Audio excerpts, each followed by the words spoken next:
Good afternoon, everyone.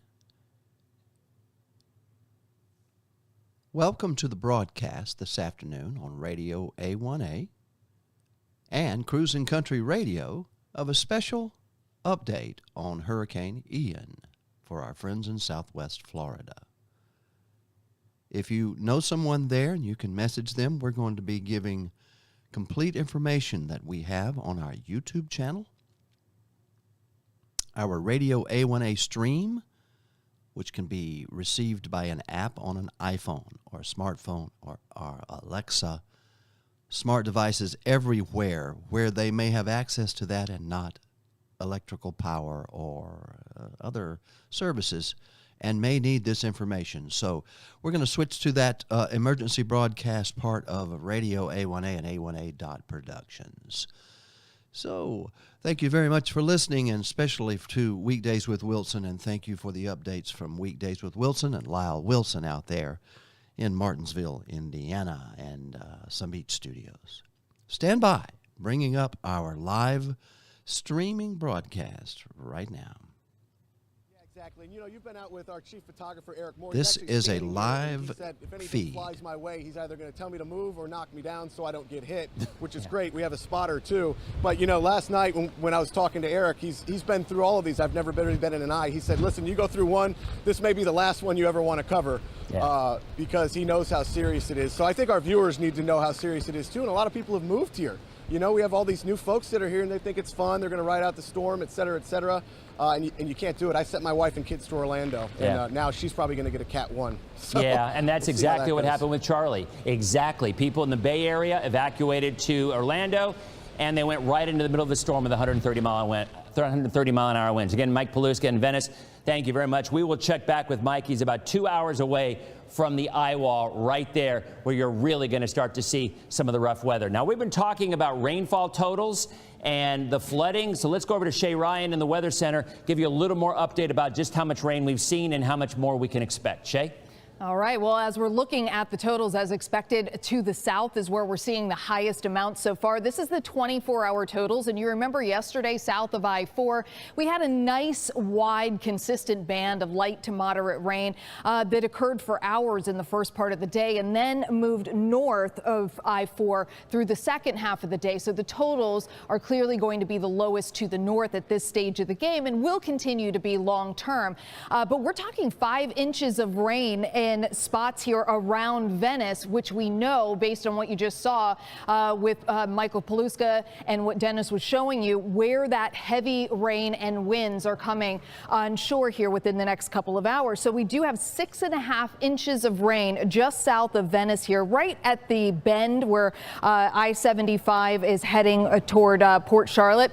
And then as you look inland, we've got a pretty wide area that has at least 3 inches of rain, 5 inches here just south of Sarasota along the coastline. And look at this. This is what is headed in that same direction where we already have fairly significant numbers. Having 6.5 inches of rain in a 24-hour period certainly is a lot of rain for any area to handle. So we've already got some pretty drenched ground, and then we've got the strongest winds and some of the heaviest rain going into that same area. So we put this in motion, and you can see that even as the storm rotates, you're not getting the heavy bands moving in a circle with it. They're staying here on the west side of the system, and primarily heaviest on the north side. So as this continues along that path inland, anything north of the eye is going to be getting some of that heavy, very heavy, consistent rain, and that's where we'll see the highest totals working just a path across the state more than likely.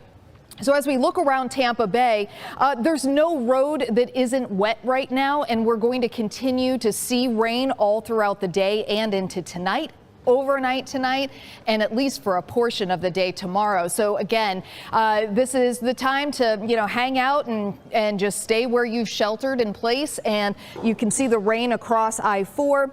We've got a little bit of a break there. And then to the south again, heavy rain across 301 and into Bradenton and across the Skyway Bridge, which we know is closed now. All right, back to James and Dia. You've got some new video, I hear. Okay, Shay, first we do want to go to Bradenton. Actually, this is the power outages that we've been telling you about in Naples. Just some incredible video right now. This happened as Ian was slamming Naples. You can see the power line sparking. It looks like an explosion as it comes in contact with the wet grass below. Florida Power and Light reports almost 37,000 people are without power. Just incredible video. And this right here, this is proof of why first responders tell you stay off the roads, because you never know what's going to happen. This right here is some of the dangers, some of the challenges that you could run into. You know, Michael Paluska talking to us in Venice, talking about hearing rumbling and hearing noises in the background. Not sure what it is. That's a possibility right there. We're going to go right back into Shay Ryan. Shay, what do you have for us? Yeah, no, I was just pulling up a wider map here so that you can see where we're at. So we've got Fort Myers and Sarasota and Naples farther to the south. And again, the heaviest or the strongest winds at this point are still yet to move on shore as we continue to watch the system. So again, as we look a little farther inland, we've got that very heavy rain as well south of Wauchula and along Sebring into Lake Placid. And we are going to watch the movement of this system run right along that line here across the Fort Myers area and then inland across portions of Polk County, certainly to be impacted quite a bit by not only the heavy rain, but also some of these stronger winds. We did, as we take a look right now at the current wind speeds, we've got a good amount of the area here south of Tampa Bay that is already encountering those really consistent tropical storm force winds. Of course, gusts higher than that. We've seen gusts into the 60 to just about 70 mile per hour range. And when you look at the direction of the winds, and again, these are the sustained winds. So in Naples right now, sustained winds at 61 miles per hour heading inland. And so we know the eye is right in there. You've got the winds moving to the northeast on the south side of the system and then coming back around, which is, again, that great news for Tampa Bay that it is at high tide coming away. The winds are pulling away from the coastline, but that's the circulation that we're seeing setting up right now with those winds and the speeds highest right there around Naples at the moment. And again, those are the current wind speeds.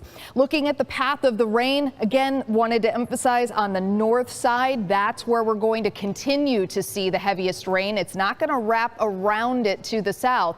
It's going to stay on the north and west side and then really shift more to the north as it continues to cross the state. So that path is where we'll see those highest totals. And then as it's making its way out into the Atlantic, that's where we'll start to see where it's going to either continue on north or which direction it would head in at that point and what kind of impacts it can have on Georgia and South Carolina in the days ahead.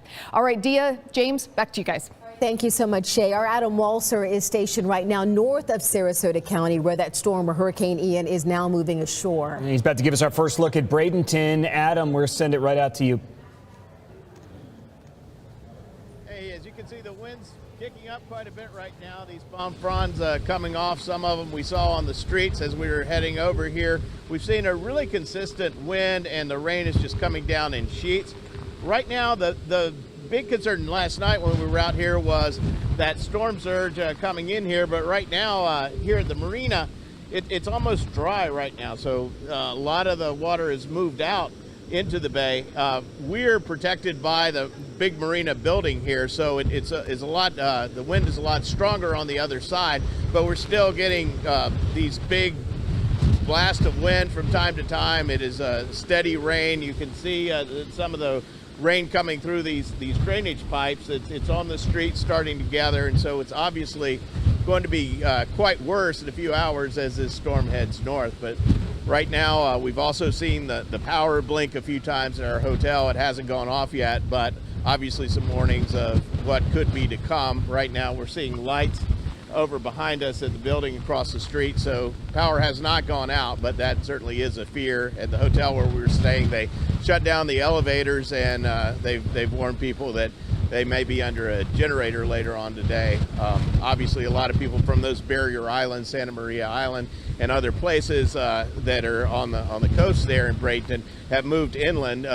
Here at the coast of Manatee County moved inland for shelter, so it's a full house in there. People with their dogs just kind of riding out the storm right now. But we're seeing big gusts, heavy rains, and it's only going to get worse throughout the day. Reporting live in Bradenton, Adam Walser, ABC Action News.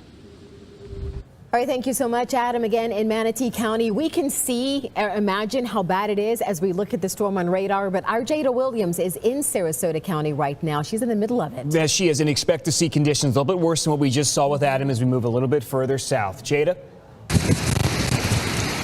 Yeah, the rain is pouring, it's coming down. The wind is so strong. Take a look at this. I am at one of the emergency shelters here in Sarasota County.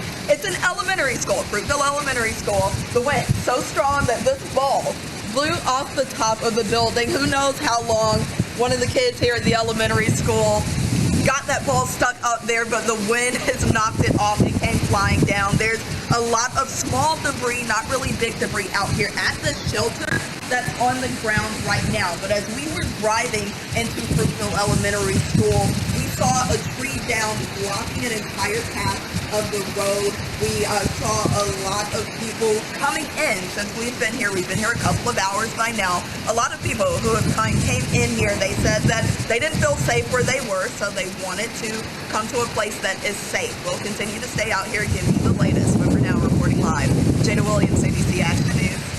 All right, thank you so much, Jada. As this storm continues to make its way onshore, Polk County is also in the crosshairs. And they certainly are. Certainly an area where we could have hurricane force winds. Paul Lagrone, he is live for us this morning there in Lakeland. Paul, what are you seeing? Yeah, hey, we're on the corner of Maine and Massachusetts here in downtown Lakeland. That's Lake Mirror in the background here. And as I'm going to walk across the street, look both ways, right? The wind has picked up, the rain has picked up, and we've actually seen a lot of people driving through this area of downtown Lakeland. A lot of cars around here, a lot of people too, because what happened, guys, is they came over from the coast thinking this was going to be the place to ride it out because obviously they were worried about storm surge. We actually have people arriving still at this very minute. And so as I walk up to this location that we're at, I can tell you that I've talked to a lot of people from St. Pete, Clearwater, Indian Rocks, Tampa. They came inland here to ride it out. So, you know, Cat 1 is what we're expecting here later tonight. The rain is going to be also very much in play in the equation because we're going to get a lot of it very quickly. The concern from emergency officials here, and they've made it abundantly clear, if you're in a mobile home, get out and get out now. They've opened virtually every single school in Polk County as a shelter, but obviously your window of time is closing to get shelter. They're worried about the wind with those mobile homes, but they're also concerned about the flooding, specifically along the Peace River Basin and then south of Lake Hancock. The storm expected to pass through Lakeland, then to Polk City, and as it moves on. And so Polk County is very much going to be dealing with Cat 1 conditions and the rain, the heavy rain that comes with it. I'm kind of interested in the fact that you just have a lot of people driving through. I think they're just kind of getting a sense of the conditions and what it's going to be like. And we actually spoke to a couple from Australia. I don't think it was their honeymoon, but they were definitely, this was a planned trip that they took the time to plan. They were going to be here for 3 weeks. And so they're now getting a true Florida experience, riding out a hurricane during their vacation. So we actually, it looks like there's some folks, Tim, arriving right now. So you still have people, even at this late hour, coming here to Lakeland to get to a hotel. I spoke to a couple earlier from Puerto Rico that they've lived through some storms there, obviously, and they were in a mobile home here locally. And they came here to this hotel here in downtown Lakeland. So that's the story. It's seek shelter, right? It's both not only hide from the wind, but run from the water. And people are doing both here in Polk County. Guys, back to you. All right. Thank you so much, Paul. We've got reporters all over the Bay Area. The entire Bay Area is going to feel the impacts of Hurricane Ian one way or another. Paul mentioned that people were just driving by trying to get a sense of what the conditions look like in Lakeland. It was calm there right now. We do want to check in with Riverview to see what kind of conditions are being seen there. That's right. We have our Sarah Hollenbeck. She's actually live near the Alafaya River. I think this will be one of our first looks at the Alafaya, and let's see what conditions are like. Sarah, show us. Yeah, and similar to Bayshore, what we're seeing out here is that water is just being sucked out of the Alafaya River. Let me step out to show you what we're seeing. Now, many people out here have stopped by to tell us they saw a similar thing during Hurricane Irma, where this water was sucked out. Now, if you're familiar with the Alafaya River, it actually leads to Hillsborough Bay, and this area divides the Gibsonton and Riverview areas with this river. Now, lots of people we've seen coming out here, actually stepping out, trying to get to this area. Hillsborough County leaders are saying, please don't do that. It can be very dangerous with the storm surge. And as we've been out here over the past hour or so, we've watched as more and more of this area is exposed as the water continues to get sucked out. And of course, at some point that's likely to come back. And some of these boats out here are now grounded. And when we first got here, they were sitting in at least a couple feet of water. So it's really a changing condition out here. The big news from Hillsborough County is they're telling folks that this storm is not over. You want to be careful. Don't come out here and try and, look at the sights, because it's very important that you realize that the worst could still be yet to come in the Tampa Bay area. But we will continue to monitor conditions out here in Riverview. I'm Sarah Hollenbeck, and back to you, Dennis. Thank you very much, Sarah. Yeah, we got a lot of things to go over here. And over the next 6 to 12 hours, it is going to be a constant thing. So we'll remind you again, a lot of folks are going to lose power. Charge your phones now while you can. If you have battery backups, you want to do that. So there is the eye. It is getting very, very close to the coast. Now, a lot of folks wonder, what does landfall mean? Landfall does not occur until the center of the storm crosses the coast. So the leading edge there, this is a visible satellite picture. This is like if you had a camera up in the sky and you're taking a picture. That's why it's dark at the beginning, because it's nighttime and you can't see it. But again, this is the visible shot here, as opposed to the other ones with the colors. Those are infrared. Those measure heat, the temperatures of the clouds. This is just an actual camera, like if you had an iPhone or an Android. I don't want to alienate the Android folks. One of our early reporters said, oh, look at your iPhone. Well, I have an Android, buddy. Anyway, there's a look right there. And you can see there is a look at the eye, and the leading edge is just about to enter around Fort Myers. We are already getting a ton of pictures out of Fort Myers of flooding, of surge that is going on, all right? So this is what's new. The extreme wind warning has now been extended up to the north and west into Charlotte and the southern side of Sarasota County until 2 o'clock. Again, all you have to do is just look at the path. As the storm moves off to the north-northeast, that will put this part of Charlotte and Sarasota. In fact, let's zoom into this area right here and kind of take a closer look at the cities that are going to be a part of it, because there you go here, from Grove City up to Port Charlotte and down south to Captiva, which has already had a report last, I think it was about 15 minutes ago. Sanibel had a wind gust of 98 miles an hour. So we are talking about some serious wind around the eye wall. So as you see right now, we're already getting reports of large limbs and trees snapping off, covering the ground in the Pine Island Center. Now, we actually have a live picture out of Port Charlotte right now, and there it is. I mean, that is just an angry-looking Gulf of Mexico. The wind at this point not tremendously high, but remember, Port Charlotte is probably about 2 hours away from picking up the peak of this storm. So at this point in time, it has become painfully clear in terms of a location. Let's go on back to me, guys. Painfully clear in terms of the heaviest wind and the heaviest rain. That would be an area from right around Boca Grande back toward Port Charlotte, and then again back toward Captiva. So you can continue to see from Fort Myers over to Boca Grande to Port Charlotte, winds of 80 to 100 to 110 miles an hour. So there it is right there on that part of the eye wall. That is where the winds will be the strongest. And as we said, Mike Paluska is in Venice, and in that area, they're expecting within about, well, I'd say around 2 o'clock. In fact, Greg, why don't we go ahead and do a little tracking on this here, and then we're going to toss to Jason in a minute because there's a tornado warning still going on.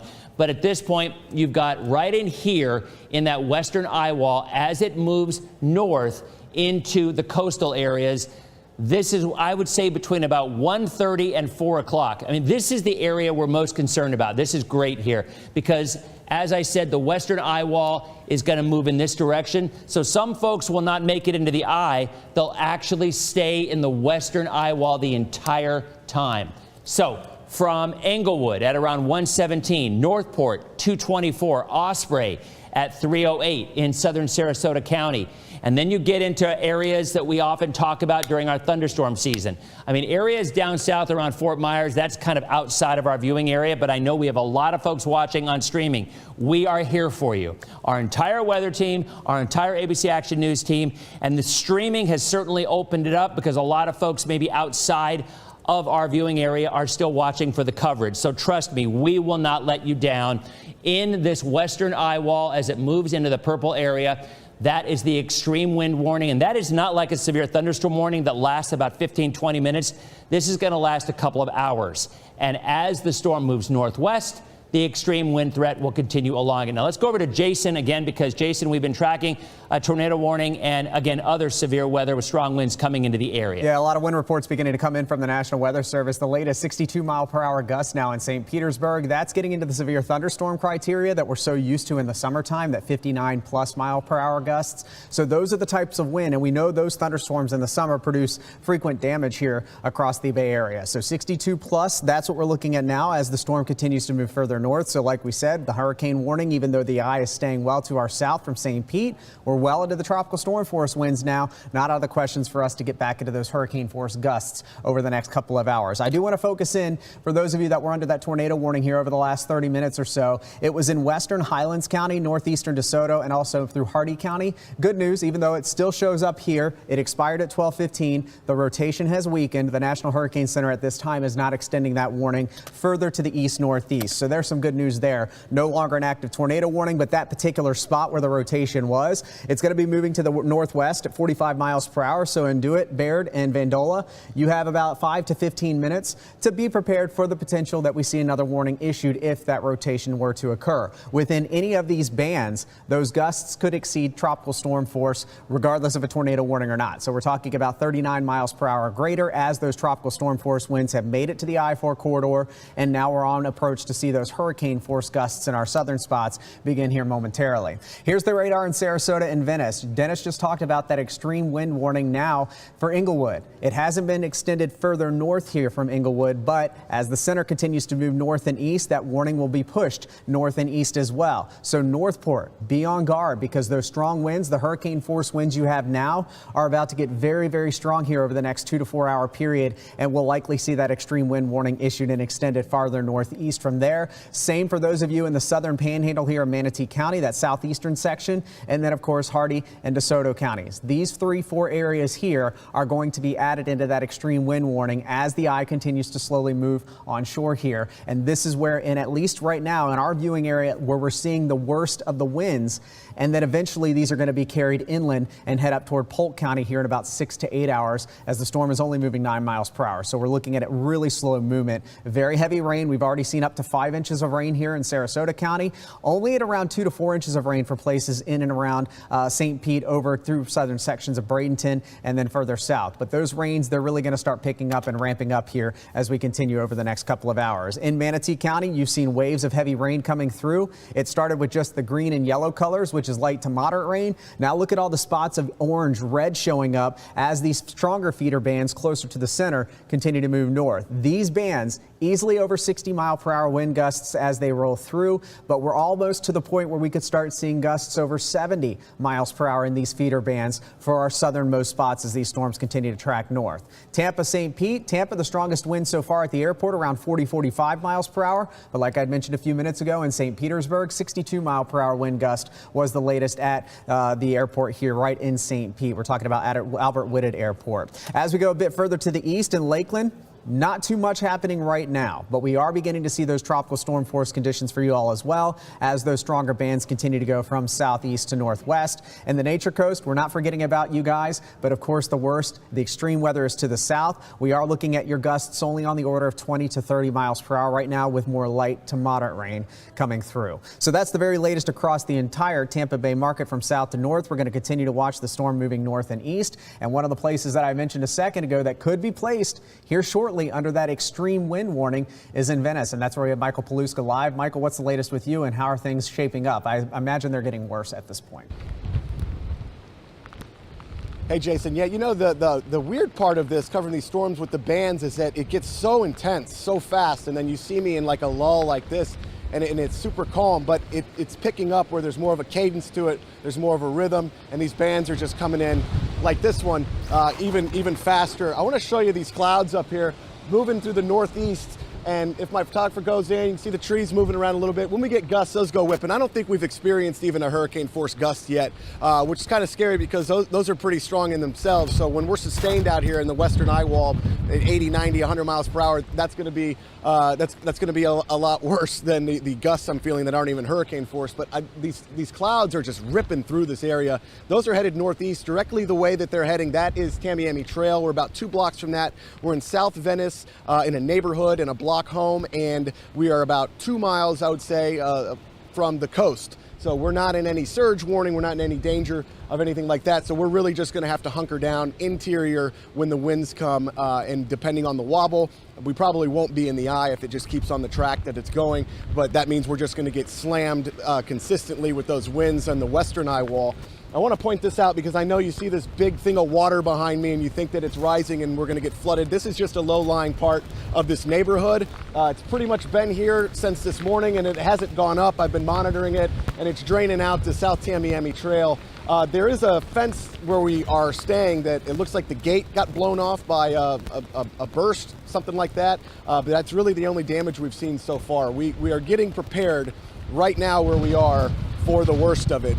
Dennis said around 2 o'clock, 2:15.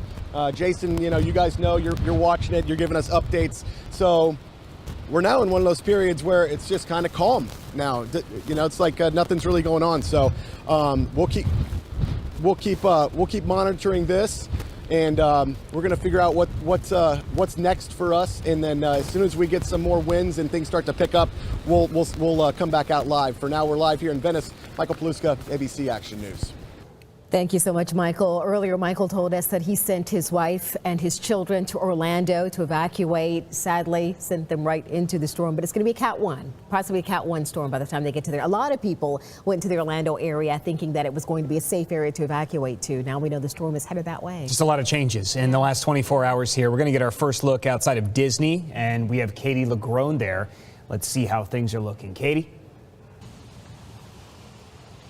Yeah, hey guys, and it really is interesting that so many people from the Tampa Bay area and south did start to make their way here to Orlando, but here in Orlando, they are bracing for Ian to make its way across the central region later this evening into early tomorrow morning. You can see right now, we're just outside of Disney Springs. This is really the entrance into sort of Hotel Row here in Disney. You can see there's a bit of rain here, nothing out of necessarily the ordinary for Florida in the summer, but you can see also the traffic. There's actually traffic is up and running here. We're not seeing the empty roads like we're seeing in Tampa right now. Here we are a couple hours away from getting the real crux of this thing, and you can see sort of life in Orlando is kind of going about.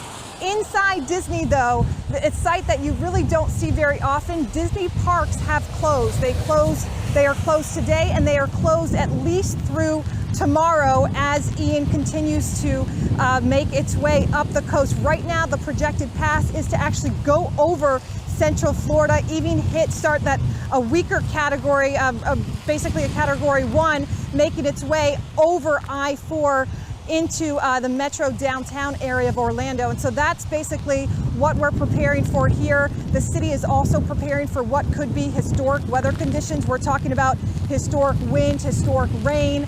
You can see things are starting to pick up even as I'm out here. This is a little bit more of a gust of wind than what we've experienced since we've been here this morning. A big concern throughout the day as we're leading into the heavier, more deteriorating weather is going to be tornadoes. I know that's a concern down in Tampa. It's still a concern up here to your northern neighbors here in Orlando. But right now things are starting to kind of pick up. It's been this sort of off and on rain throughout the morning. Traffic is notable to me just because we know in Tampa, the roads are pretty desolate right now. Here, that is not the case. You can see here's a guy here getting ready to cross the street. We've seen a couple people coming out of Hotel Row with bags, presumably just getting ready to sort of hunker down in their hotel rooms.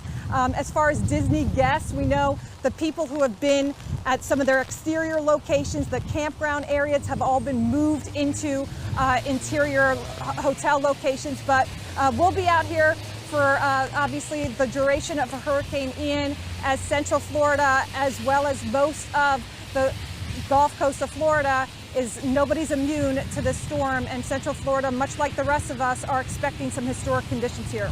For now, we are live in Orlando. Katie LeGrone, back to you.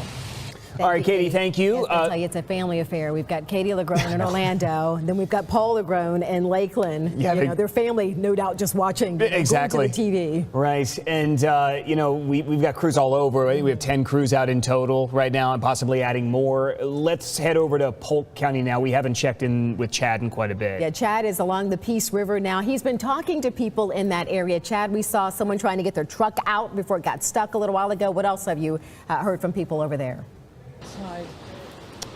Well, guys, the rain has started coming down pretty heavy now. The wind pretty constant, too. Not too strong where it's causing damage, but strong enough to where we are under shelter, just out of the rain. And I'm joined with two people I want to introduce you to.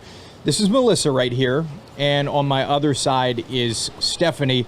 They live in this mobile home park so close to the Peace River where so many people are anticipating flooding, perhaps at an historic level. And Melissa, let's start right there. If people are unfamiliar with this community right on the Peace River, it floods on any given Florida summer rain. Yeah, it does. It gets really bad out here just with the rain. I mean, we have to watch it out here and everything like that. It gets really bad. How high does the water come here, and kind of what are your concerns going into Ian? Well, right now it gets really bad out here. It gets flooded really bad. You can see it. I got video of that or whatever. But my concern right now is the flooding, and it's going to get worse because even with the summer rain, it gets bad. But with the hurricane, it's going to definitely get worse. And we'll come over here to Stephanie, and you're actually FaceTiming with your sister who is in Lake Wales. If you can turn the camera around. Her hair really was blowing because you say it is pretty windy there in Lake Wales right now. Yeah, she was saying that the wind gusts are pretty strong over there, and her screens have already been ripped off, and part of her porch is lifting off of her concrete over there. What are your concerns here in this community? Here is the flooding because the river is like right there. We walk out back and the river is right there, so that is a lot of our concern, and it floods out here, like my mom said, with just regular rainwater. So, I mean, it's the flooding. I mean, wind and stuff's not that bad for my concerns other than the big oak trees and stuff, but the flooding is the main concern, I would say. You know, we all got the alert to our phones just a little bit ago from the county, of course, county asking people to evacuate from areas like this one, naming this one specifically. Obviously, you have another member of the family here, a Great Dane puppy, doesn't have all of the paperwork with her, so that's kind of your predicament as to why you're not seeking shelter. But if it becomes too bad, do you think you will try to leave? Probably not because of my animals and stuff. I mean, yeah, a lot of people say our lives are, better than that, but our dogs are family too, so I'm just gonna have to bunker it down out here. So. And finally, real quick, before we were live here, you were on the phone almost in tears with your mother, who lives just across the street, asking her to go to a shelter. She's elderly. She lives near some big oak trees. If not her, then another person like her. What would you say to them? I would tell them to please try and seek shelter and stuff. Excuse me, for getting emotional. It is really rough out here whenever you do have family members and stuff. So I do recommend people finding shelter if you can. It's good advice right there. Advice Polk County, other counties would agree with. We'll stay here in Bartow, bring you more updates from this neighborhood so close to the Peace River, along with other areas of Polk County. For now, we're live in Bartow. Chad Mills, ABC Action News. Thank you so much, Chad. We talked about this earlier today. So many shelters are taking pets. The governor even asked some of the hotels in the area to change their pet policy so that more people can evacuate with pets. But again, that woman talked about, a problem that so many people have. They don't want to leave their pets and they won't evacuate because they're not able to take their pets with them. So our thoughts are with her. We hope that she stays safe. Okay, our Adam Walser is north of Sarasota County right now, where the storm is moving ashore. He has got to be experiencing some pretty deteriorating conditions there as well. I would think so too, Dio. We last checked in with him about an hour ago, and we're thinking, as we pull up Adam's live shot, it's going to be looking a lot worse than it did. Adam, fill us in. I'm a lot wetter than I was an hour ago. It is coming down in just sheets of rain. You can hear that sound that sounds like a hurricane. I've been doing this for a number of years and used to live in Mobile, where we went through about 4 or 5 of them while I was there. And it's this familiar sound of almost like a train whistle. Even though we hadn't got the brunt of the storm, it has all the telltale signs that the worst stuff is coming. You can hear that whistle as it echoes through the buildings here. And right now we're starting to see these boats rock a lot more than they were earlier. A lot of these things have been tied down with 8 or 12 lines so they wouldn't move. There is a seawall at this marina right in front of us. Right now our photographer Randy Wright is standing under a covered area behind a wall, so it's a lot windier on the side of the bay behind him, but some of these waves are starting to make their way in. These boats are starting to rock, and we're really seeing the wind pick up quite a bit. Right now, if you look on the streets of downtown Bradenton, almost everybody's gone. We saw a few people who were coming, just kind of onlookers wanting to see what was happening here at the pier and look out over the bay. But right now the conditions have substantially worsened, so hopefully most of those folks have gone and sought safety. At our hotel, it was packed to capacity. Lots of people there with their pets. A lot of them were residents of the outer islands here in Manatee County who are going there to seek shelter. Completely full, but luckily they have a generator. They say they'll have power throughout the night, and hopefully we're not going to be facing all the storm surge threat that we thought we were going to see about 24 hours ago. Back to you guys. Certainly some encouraging news and some encouraging signs there. Thank you, Adam. Let's take a look at water levels in Pinellas County now. Get another look at what the situation is. Yeah, there. Heather Lee is in the Ozona Crystal Beach area. Heather, what are the conditions like there now? All right, well, it is definitely starting to rain more here. It looks like we are maybe experiencing some of those bands coming through. It was sprinkling just about 10-15 minutes ago, and now it's starting to really come down. The wind is not as bad. We're getting gusts of wind, but it's not a sustained wind by any means. But what is so fascinating is that water that you were just talking about being pushed out of the intracoastal. You can see here how far it goes out. I mean, it is almost hard to see how far it goes out.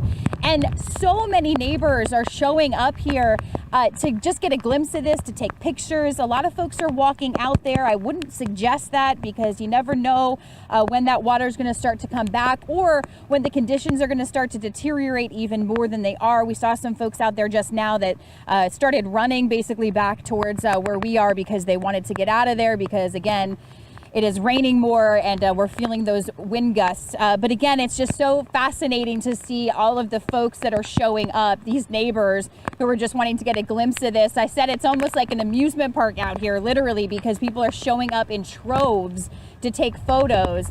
But again, I think most people are being safe. Most people are staying up here and taking photos of, from a safe distance and then getting in their cars and going home. Again, we'll be out here. We'll continue to watch this. And as these, conditions start to deteriorate out here, we'll be out here. We may actually make our way over to the Tarpon Lake area because that is kind of where we're staying for the evening. And we hear that sometimes can start to see rising levels in the Tarpon Lake, as storms roll through. So that is something that we probably will check out. We've just seen a lot of different conditions all over the place. We've been all over Pinellas really this morning and into today. So again, we'll just continue to watch these conditions and let you know as things start to worsen. Back to you, Dennis.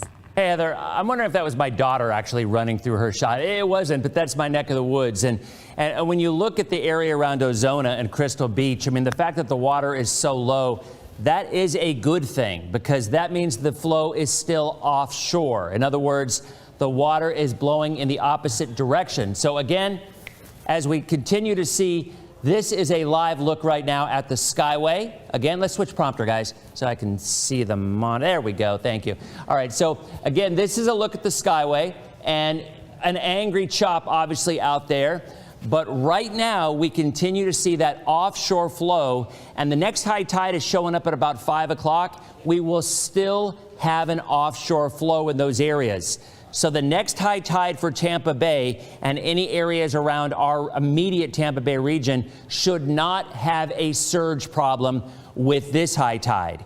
12 hours later, the next high tide, which would put us into Thursday afternoon, I think at that point there is a better chance that we're going to have more of a surge issue, but it will not be anything close to what it could have been a couple of days ago when the track was much, much closer. Again, the Howard Franklin, no one on, obviously. Is it closed, guys?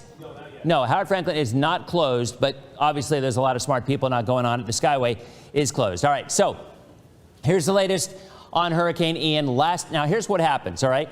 Every hour we get updates. The storm has not made landfall yet. Landfall is when the center of the eye crosses land, then we officially have landfall. The track north-northeast at 9 miles an hour, okay? And our concern at this point is, and we've been showing you this over the last 12 hours or so, is on the west side of the eye wall. That is going to move into areas like Port Charlotte and Inglewood and Venice for about a 2 or 3 hour stretch. So because of that, and you can see it right here, the purple color is the extreme wind warning, and that extends all the way down just north of Naples. As a matter of fact, we've got a live shot here out of Naples, the fishing pier, where they're reporting winds easily of hurricane force, and in some cases even up higher, 95 to 100 miles an hour. Well, we'll take that later. Again, there is a look on the west side of the eye wall, and this extreme wind warning means winds of about 100 miles an hour. Now, if you remember in Irma, there was only one part of the Bay Area that had this kind of wind, and that was in Polk County. So this purple color is one of the worst weather advisories you are going to get, as opposed to a tornado warning, which, believe it or not, a tornado warning will have less wind than these, because usually a tornado and a hurricane winds of 75 to 80 miles an hour. These extreme wind warnings easily go 100 plus, and that's from Charlotte County and Sarasota until 2 o'clock. So again, I'd like to take the west side of this eye wall here and do some storm tracking, because what's going to happen here is when the eye crosses into an area, you get calm weather. But the way that this is traveling, about like that, this western eye wall, and by the way, the eastern eye wall is the exact same thing. In fact, we'll track that one next. But the western eye wall, these cities will stay in that heavy wind for at least a couple of hours. So unfortunately, from Englewood to South Venice, where Mike Paluska is right now, around 2:30, Northport about 3 o'clock. So we continue to see these push for the next several hours because it's moving 10 miles an hour. So at that point, slow-moving system, it will start to weaken once it does. Let's go back and see if we can try this again. The Naples live, the fishing pier in Naples. Let's see if we have, there we go. And again, you can kind of see, that's a look at it. I mean, again, angry seas, there's the pier. You have to worry in some places, especially near the eye wall, whether or not the piers will actually make it through the wind, and more than that, the surge, because not so much in Naples, but I think closer to Fort Myers and back toward the Inglewood area and over toward Venice, you know, that's where you're going to see the bulk of the surge. Let's go back to the computer again, because as you see right there, okay, so this western eye wall, that is where extreme wind is. But where will the worst surge be? All right, so let's go ahead and focus in, Greg, on this area right here, the northeast quadrant of where the eye of this storm crosses land. That's where the bulk of the surge is going to be, all right?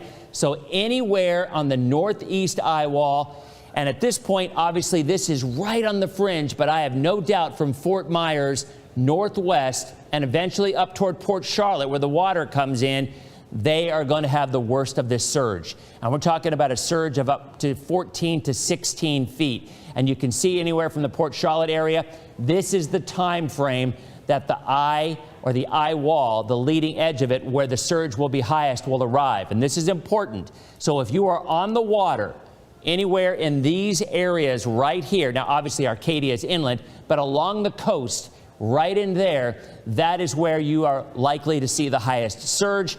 But that track also shows you where the extreme winds will last. The difference is, with here, the extreme winds won't last as long because you, instead of going into the eye wall, you'll go into the eye. And if you go into the eye of a hurricane, it's calm. There's nothing going on. But the thing to remember, and a lot of folks forgot this with Charlie, right? You're in the eye, and you think, I know people who went outside and started cleaning up their homes and cleaning up the branches and everything. That eye extends about 27 miles across. That's a big eye. And based north to south, as a matter of fact, let's measure it that way. So it's 31 miles. So if it's moving 10 miles an hour, you will be in the eye for 3 hours. That's crazy. But that is based on the current speed.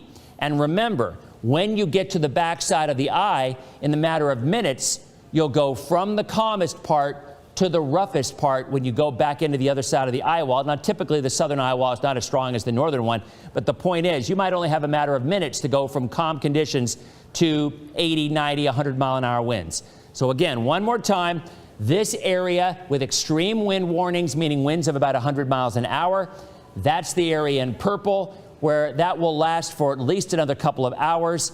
The leading edge moving into coastal areas, and then you have the western eye wall moving into our viewing area in the Bay Area from southern Sarasota County, northern Charlotte County. I mean, there's the track right there. You can see the arrow. So there's the worst of the west side of the eye wall. You extend it north, and it goes right into here and will stay there for about 2 to 3 hours. Let's go over to Jason in the Weather Center with more updates. Jason? As you're talking and we're watching this, we're talking about one of the strongest landfalling storms, not just here in the state of Florida, but in the United States at its current wind intensity of 155 miles per hour. So we knew this storm was going to be strong. We knew it was going to be a potential record breaker, and that is unfortunately likely coming to fruition, with it getting even stronger than those forecasts of it to be around 140 yesterday. So again, a historic landfall happening here in the United States. With this one, it does remind me of back in 2018 when Hurricane Michael came on shore in Panama City and Mexico Beach, where I used to live as a kid, and it basically leveled everything there. So we'll likely, unfortunately, see similar scenes of the catastrophic damage to places down to our south, but this also includes areas here at home. We're talking about Sarasota County and our far inland spots over to Arcadia, Wauchula, and then eventually into southern Polk County as the eye weakens and moves north. We're going to see some really strong winds happening over the next few hours. As we look at the winds right now, most of the 60-plus mile-per-hour winds are St. Pete south. So we've got widespread areas now showing up with 60 to 70 mile-per-hour wind gusts. We've got 53 mile-per-hour wind gusts now at Tampa International Airport. That's our strongest wind gust so far today. So the tropical storm force gusts, they're here basically along and south of I-4. Looks like Newport Richey getting on the act as well with a 49 mile-per-hour gust wind. And then we're going to watch those hurricane force winds really start to move on shore. Remember, Dennis was telling you earlier, the hurricane force winds from the eye extend out 40 miles from the eye. So the eye and the hurricane force winds are about 70 miles across. So that's where we're going to see those extreme winds setting up for us, and that will likely stay well southeast of Tampa Bay, but we're going to get some of those gusts easily up to 75 and 80 miles per hour. The other facet is the rain that's on the way. So we've already seen a couple of inches of rain. This is what our models are projecting that's still to come here over the next 12 to 18 hour period, and that's why we're also talking about our flood threat being a huge concern here. Of course, the extreme wind and surge potential happening right now, but once the storm begins to move inland and weaken and the surge begin to drop, we have flood concerns here across all of central Florida. So we've already picked up around an inch in Tampa. We could add another 5 to 10 inches on top of that. Inland spots closer to where that eye wall will be shrinking and going northeast.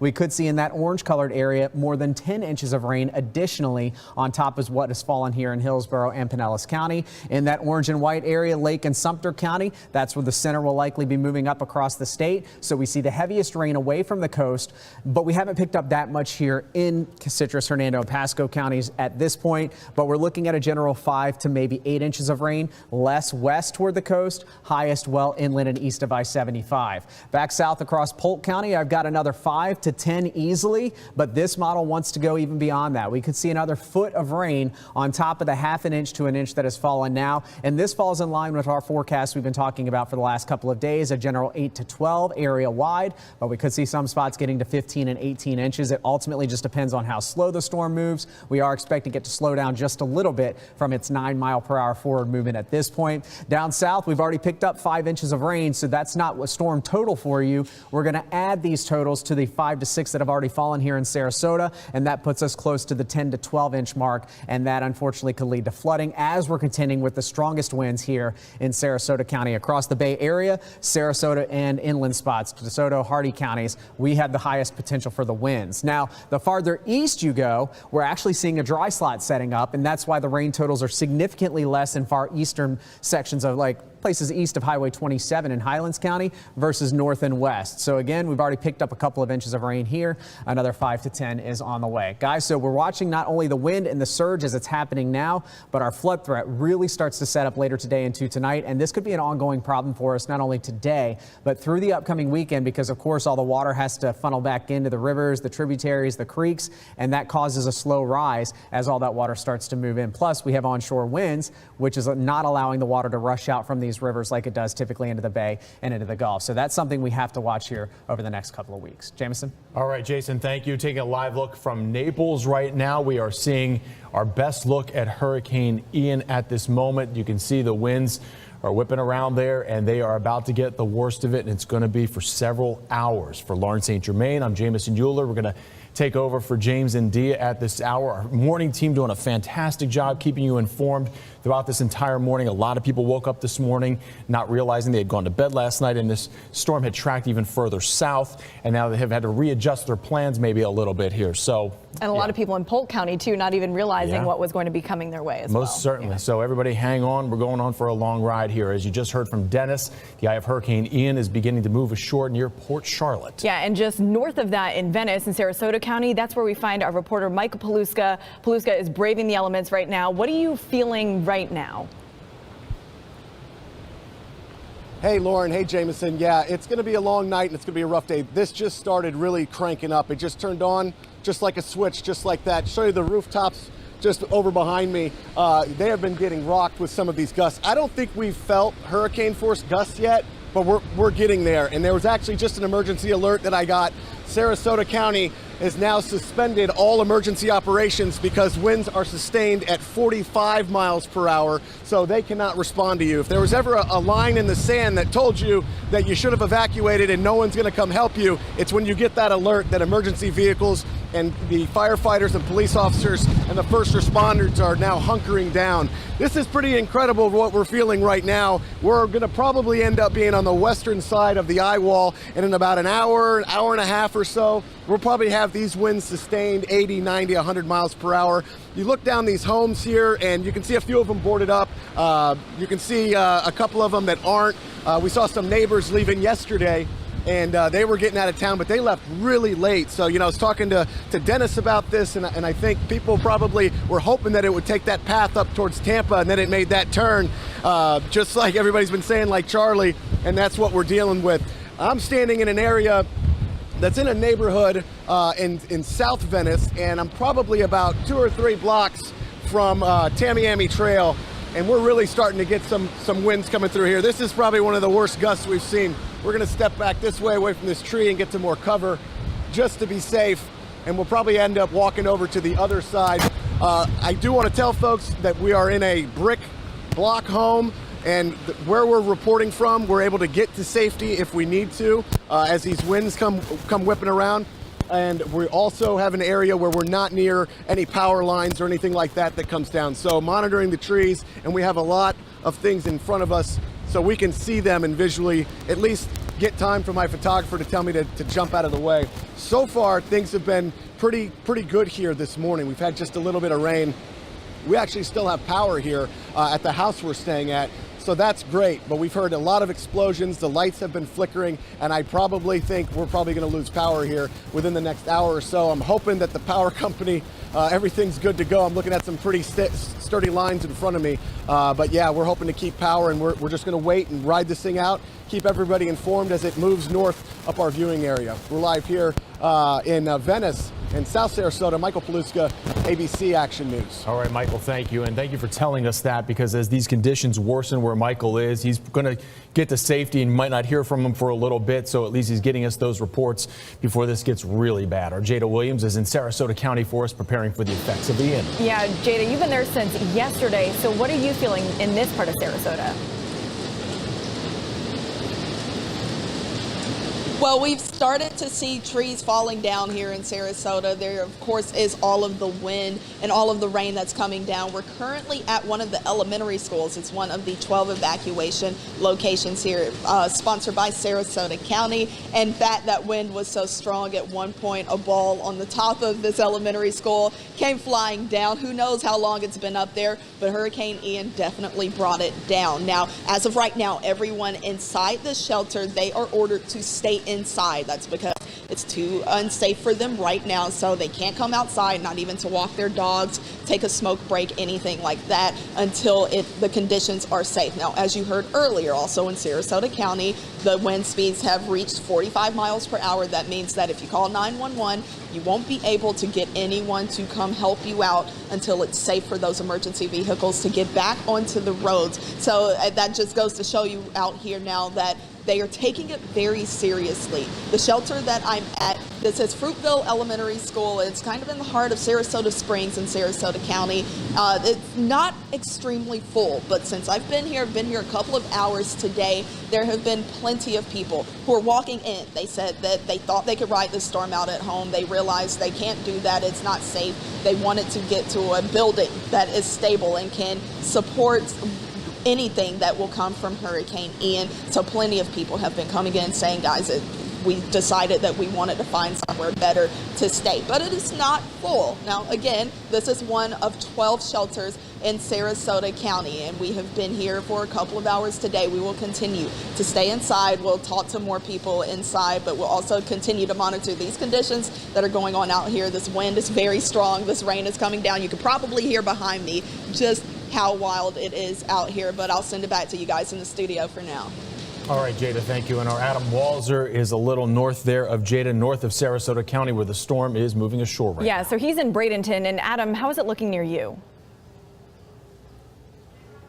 Well, Lauren, we switched up the shot just a little bit so you can see the level of rain coming here. You can't really see it up against the gray sky quite as well, but up against these green bushes, you can see it's really coming down here, probably at the rate of, an inch or two an hour. It's just really kicked up in the last little while.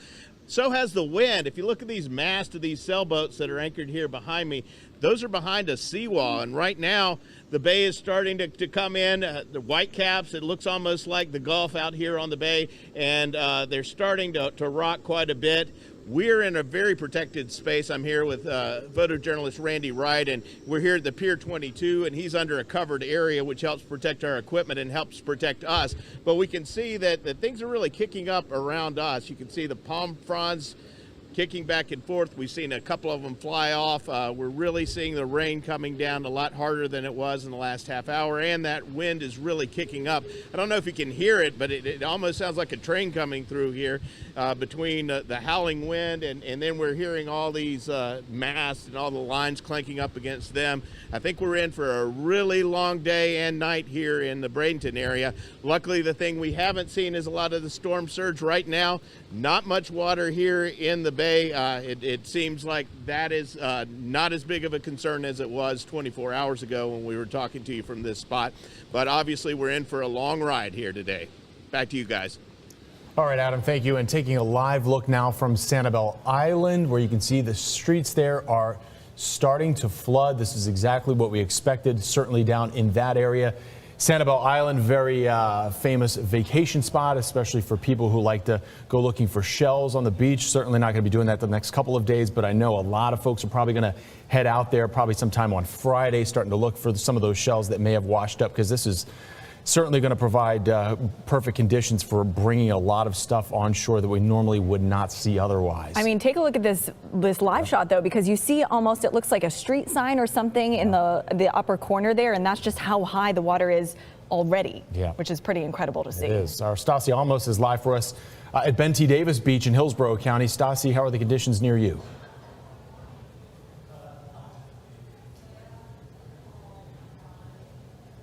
Did we lose her?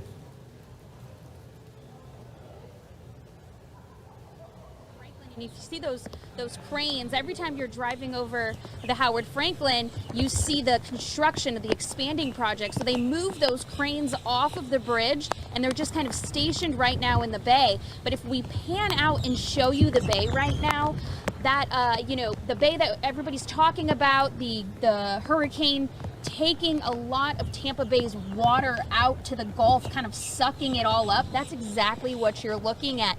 Right now, this is the bay that's normally, you know, filled with water. It is low tide, but this is extremely low. People are actually coming out, parking their cars on Ben T. Davis Beach and walking in Tampa Bay. Now, authorities have said that is not safe because at any point this water could rise again, and you don't want to be stuck out there. But it's just kind of an incredible view right now.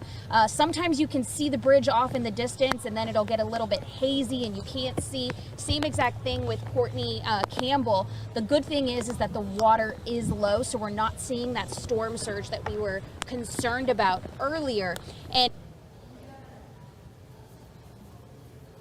you know, if you pan back over here, you can see it's kind of not blowing me away, but it has picked up about 7 miles per hour since about an hour ago. It was at about 20 miles per hour. Now we're seeing closer to 27. So we are expecting some of those bands, you know, it's picking up, coming in. You feel the rain, you feel the wind. But as of right now, I mean, it's pretty calm here in Tampa, and this is good. This is what we want to see. Of course, we're going to stay out here as long as it's safe, and if it does not, you know, get bad, we'll keep these updates coming. For now, we'll send it back to you guys. Reporting live, Stassi Almos, ABC Action News. All right, Stassi, thank you. And as you're seeing there, the bay is starting to kind of get sucked out a little bit. It's going to be coming back at some point. This is what we saw during Irma. And then it's not just in the bay. A lot of the canals and the rivers that feed into the bay throughout the entire Bay Area, they're starting to see their water levels drop as well. An important thing to note there, it's happening on Bayshore Boulevard. If you take a walk out that area, that part of the bay is also being pulled out, and authorities really reiterating, do not go out into that area. The water is eventually going to come back in, and you don't want to get stuck in that. Yeah, certainly interesting to see. We continue our team coverage now of Hurricane Ian. We want to check in with Anthony Hill. He's in Apollo Beach, where the winds seem to be picking up there. Hey guys, I'm in Apollo Beach, where you can see obviously it is raining. It's quite windy, but what we have been noticing is that the intensity in which it rains and the wind blows changes. 1 minute, you know, it's raining lightly and this light wind, and then the next minute, you know, we have winds like this, how it's picking up, and then the rain will be coming in different directions. And that's essentially what we're seeing across the Bay Area. We have seen some people who are curious, who came here, who went out onto this beach right here. Actually, to be honest with you, it's not a beach. Normally, this is a dock. And so normally the water can be seen all the way up to the rocks right here. The water has receded quite a ways out, several yards. I want to show you a boat out there just for a little bit of context. To your right, Bernie, there's a boat right there. And so, you know, normally that boat should be able to be lowered down into the water and be able to float. That owner of that boat wouldn't be able to lower that boat if they wanted to. And so that gives you a little bit of context as to how far the water has receded, and that's why we're telling people to stay indoors, especially, I mean, we understand that you may be curious. Listen, I'm a boy from the Bronx. We don't receive weather like this exactly, so it is very interesting.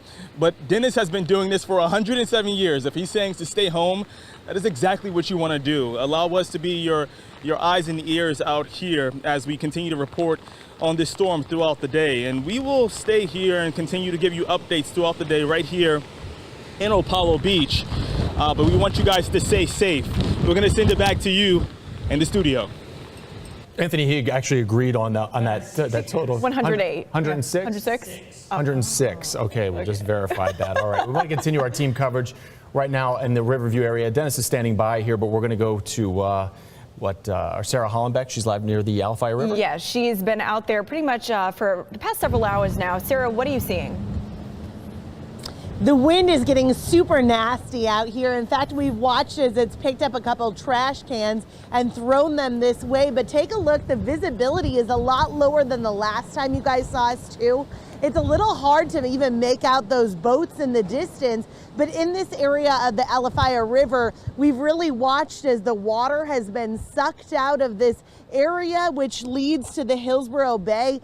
There have been quite a few folks out here, and even they get out of their car and they're like, let's get out of here. It's getting really, really windy. But those gusts have been picking up and really starting to blow things around this park, as we're seeing right now. And I don't know when that water is going to return back to this area in the Alafaya River, but it seems like more and more water is being pushed out of this area by the moment. We will, of course, continue to keep you posted as the winds pick up out here in Riverview. Sarah Hollenbeck, ABC Action News. So, Sarah, we're going to take a little bit of time now. We've been showing you a lot of what's going on condition-wise, but I think what we need to do is focus right now on what our local viewers can expect over the next 6 to 12 hours, because there's a lot of folks that have not really started seeing the bulk of this yet, and that is going to happen eventually. But I'll be very clear about this. Those northern counties are not going to see the kind of impact that they would have seen if this storm had been more to the north and to the west. And that includes Pinellas County as well, and it includes the western half of Hillsborough County. So I know the message, and we need to repeat this message. We are by no means out of the woods with a track like this, but it is also going to be far, far worse to our south and also to our southeast, including Polk County, than it will be across the metro area and back to the northwest. And I just don't think surge is going to be an issue for this next high tide. Tomorrow's high tide, there's a better chance as the winds then come onshore. So there is the eye. Remember, the landfalling hurricane is when the center of the eye passes over land, and that's still a couple of hours away. Still, though, this is worst case scenario that a storm is intensifying as it approaches land. I mean, it's just the last thing that we wanted. And Jason said it a couple of minutes ago. I mean, this may go back to be one of the record books. Greg and I were talking. We were trying to remember on the west coast of Florida. We're not talking the Panhandle because obviously Michael, and they've had plenty of Cat 5 hurricanes. But think of the ones on the west coast of Florida. From Wilma, you know, was one of the strongest hurricanes ever to form, but it weakened a little bit before hitting Naples. So this is truly, unfortunately, the last record you want to hold down across southern sections of the state, one of the strongest hurricanes that has ever hit this area. Now, the purple color is an extreme wind warning, all right? That means winds are about 100 miles an hour in this spot. There's your eye. There's your eye wall. There's your west eye wall. The northeast part of a hurricane right there is where the surge is the highest, and it's also where the wind will be the highest. So you see right now, obviously, winds of 100 to 150 miles an hour. Now, when you see that number of 155, I'm telling you that is an extremely small part of the storm. Most of these winds, and Michael kind of referenced this a little while ago, are probably about 100 to 110 miles an hour sustained. There will be some gusts higher than that. But the small area right there is our biggest concern. All right, so let's go ahead and go over warnings, and then we're going to go county by county and talk about the latest wind projections for your areas. Because water, we know rain's on the way. It varies wildly between maybe 6 and 12 inches over a period of time, but the wind is what a lot of folks are most concerned about. I mean, we've talked a lot about surge, but surge only impacts people who live on the water. If you don't live on the water, and most of us don't, you are going to be seeing the impacts by far more from wind than anything else. So as this moves onshore, the winds are still offshore north of it. So in other words, the winds are blowing out into the Gulf. So you're not going to have as large of a surge at all. As a matter of fact, Tampa Bay itself has been draining all day up to low tide, close to the levels that it had with Irma. So as long as the winds are blowing offshore, the bay will drain. We will not see surge. The winds do not change onshore until the storm reaches your east-west line wherever you live, okay? So the latitude, east to west line, once this storm passes you, Then the winds will start to veer out of a more north, eventually northwest, and then westerly direction. Here's the good news. By the time that happens for the Bay Area, this thing's going to be on the East Coast and a lot weaker. So, yes, there will be a rise in water to the north, but I just don't think that is the major issue, especially with an offshore flow. Now, on the downside, high tide tomorrow, I think there's more of an opportunity for a water rise than today at high tide, which give or take is between about 4 and 6 o'clock, depending on the location. All right, so winds. Last hour, Venice gusting to 71, Sarasota 67, Mayaca City 65, and Bradenton 72. All right, we are going to go to Governor DeSantis right now for the latest information, and then we'll come back with our local.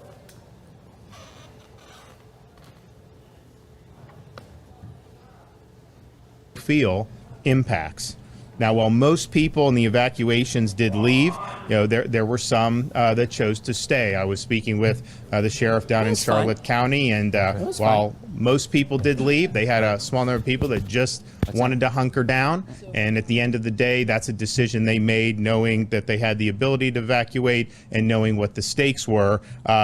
Nevertheless, life safety operations will commence as soon as it's safe, to be able to identify people who may be in harm's way and who are in need of assistance. And Kevin will say, I'll say a little bit about that, but Kevin will say more. We'll also hear from FWC about their efforts that they have staged and ready to go. If you are still in Southwest Florida, just please stay inside until the storm passes. It may appear to be calm at some point. You may just be in the eye of the storm, and the backside of that will get very, very nasty. The storm is expected to move across central Florida and exit Daytona Beach sometime on Thursday.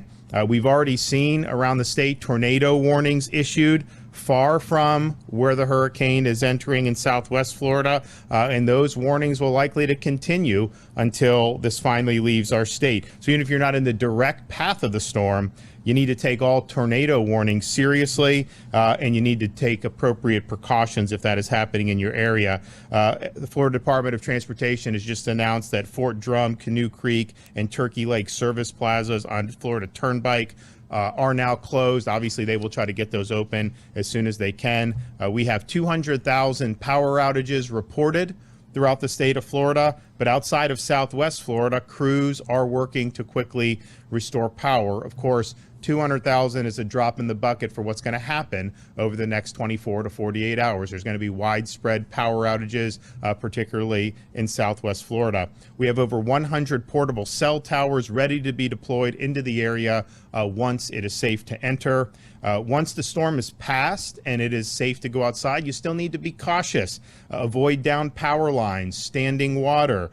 Stay clear of downed trees, and don't drive in standing water. And please, if you're going to use a generator for your home, do not allow that to be inside. The exhaust needs to be outdoors.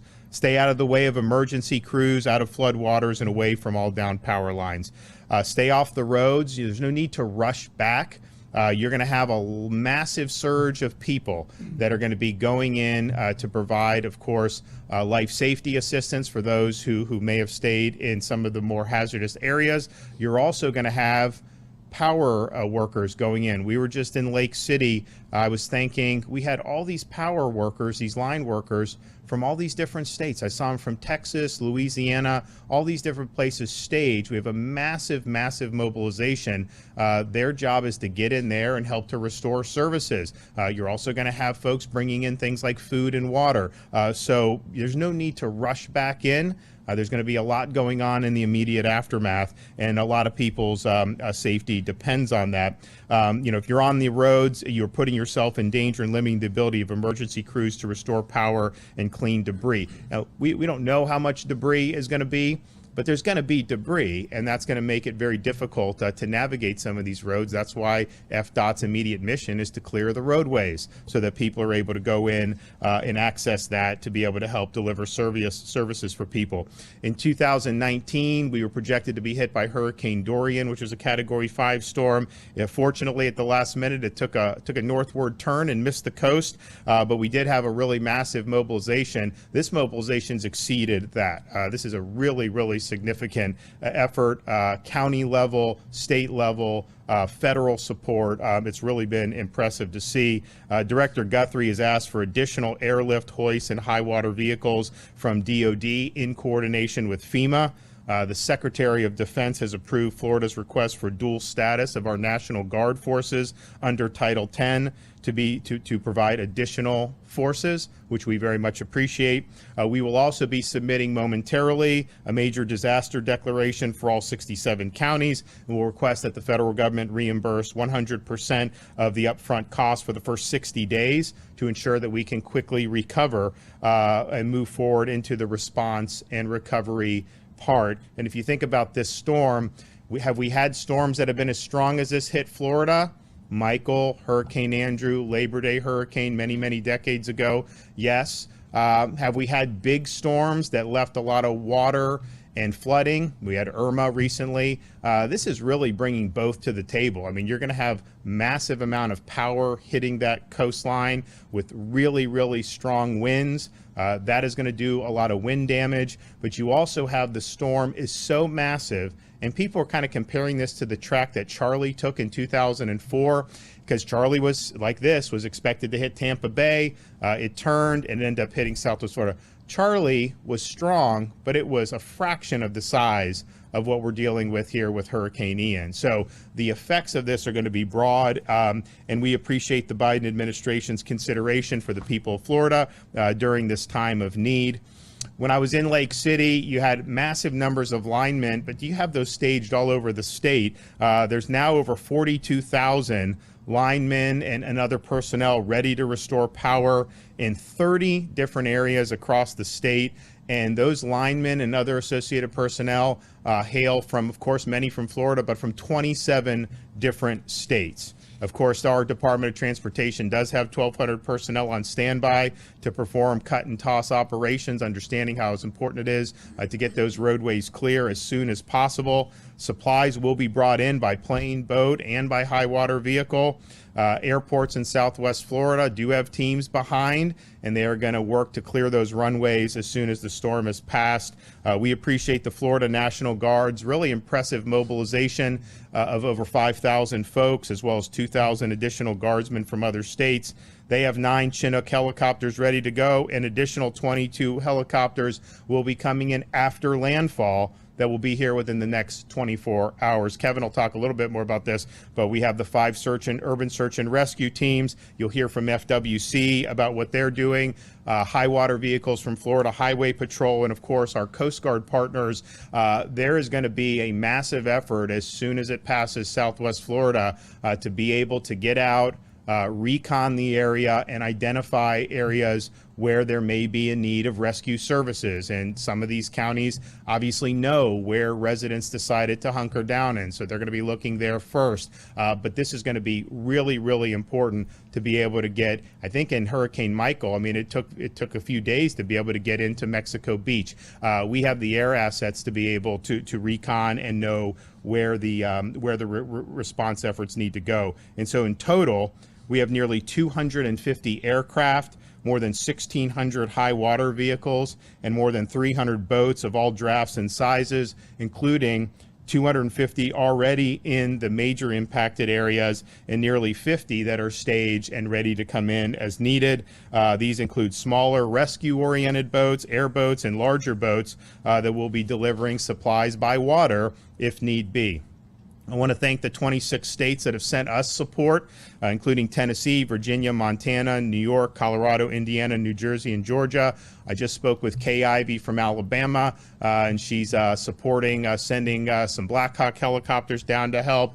Governor Bill Lee in Tennessee fast-tracked a request that we had from Tennessee. We appreciate that. I was also just able to speak with John Bell Edwards from Louisiana. They've helped us, but he said, hey, we've got a lot of experience in hurricanes recently, so these guys are good. Ask us. We want to send more. And so we really appreciate that consideration, and if we need that, we certainly will do that. We also understand that people that are displaced are going to need assistance, so the Department of Economic Opportunity has already deployed funding and guidance through community action agencies to help Floridians in need of short-term support, like utilities, hotel bills, and transportation if they have been displaced by this storm. Please continue to monitor local reports, weather reports. Be very cautious about going out into hazardous conditions, and then once the storm passes your area, just make sure that you're very careful, because there's going to be a lot of things, a lot of hazards that are going to be down on the ground. I know there's a lot of people that have reached out. First of all, I want to say thanks. A lot of people have offered thoughts and prayers for the folks that are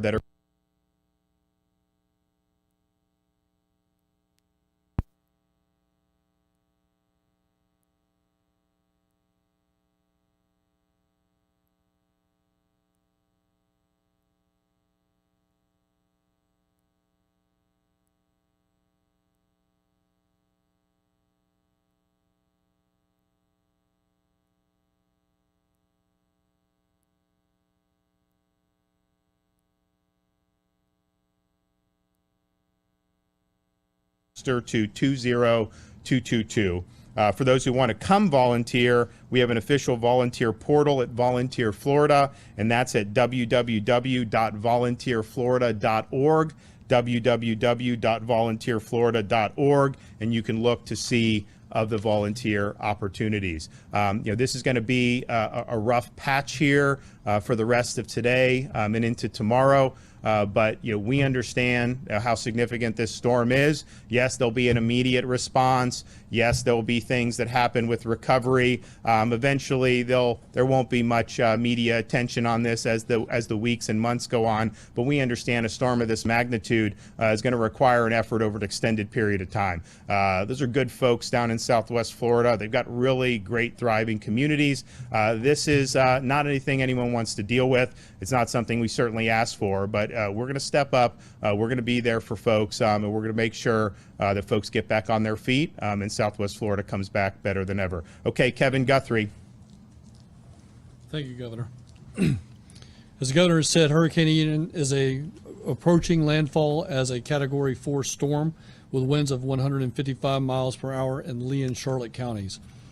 At this time, the division has received nearly 1,000 resource requests from our impacted local partners, and 864 of those are either in process or completed. We are working as quickly as we can to address the needs of those impacted areas. This morning, I talked with each and every local emergency manager in the direct path of the storm.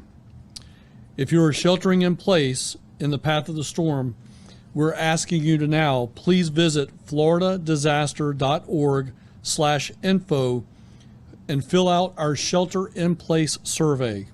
Again, that is floridadisaster.org/info to fill out our shelter in place survey. The shelter in place survey is designed to provide critical information to first responders about the demographics of your household so that they can aid your families as soon as possible. This is primarily for those who did not evacuate, so that we know where you're at. This is not a substitute for 911. If you have an immediate need and you need first responder assistance, you need to dial 911. Please understand that those 911 services may not be able to come to you right now, but again, if you need emergency services, dial 911. Even if it is calm outside, you may be in the eye of the storm. I encourage our individuals near Sanibel, near that Fort Myers area, as the eye wall starts to come on shore, if everything stops, the storm is not over. If you can hear us, if you can see us on your TV, you're most likely to have bright, sunshiny area here very soon. You're in the eye of the storm. Stay inside. Stay indoors. Do not go outside. You do not know when that eye wall will collapse. So please stay safe. Avoid down power lines and down trees and standing water when it is over. Use extreme caution. If you see any type of line, do not cut them. Do not cut fiber optic lines. Fiber optics are the backbone of our communication system that allows us to have connectivity for your cellular devices on wireless networks. It provides access to the internet. It provides access to social media. please do not cut fiber optic lines. To the communities beginning to experience these devastating impacts of Hurricane Ian, know that the state of Florida is standing with you. We have plenty of resources to respond to your need. We have thousands of boats on the ground. We have thousands of boots on the ground. We're ready to assist you. We will make sure that all available resources are used to help you through this difficult time. Please do everything you can right now to stay safe. Thank you, Governor, very much for the opportunity to be here and be your director. Thank you.